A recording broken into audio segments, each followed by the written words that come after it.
Alright mga master, so welcome back ulit sa ating YouTube channel. So update lang tayo today. Bali kanina, so yung ginagawa kanya ng foreman dito is continuation ngayon siya ng pagkakabit ng ating grills. Ayan. So kanina ginawa niya isa, nag-undam niya rito. So kinabit kanina yung isang grills sa taas, second floor. Ayan. So medyo mahirap, pahirapan kanina yung pagkakabit dito. Ayan. Din sa likod mga master, ayan, bali sambin yung ating taga-finish na ng pintura dito.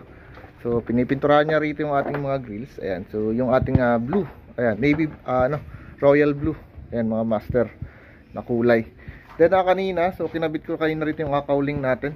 Ayan, para dun sa ating exhaust fan. So pasok tayo. So ito mga master, bali kahapon yung nag-boost tayo rito ng lababo.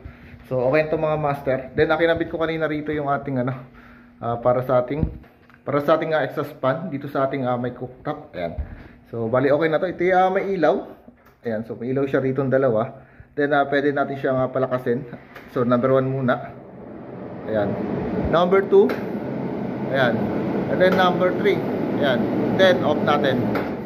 Okay, so palakas yung kanyang higop dito. Okay, so yun lang muna. Bali na update ko lang kayo today. So thank you po.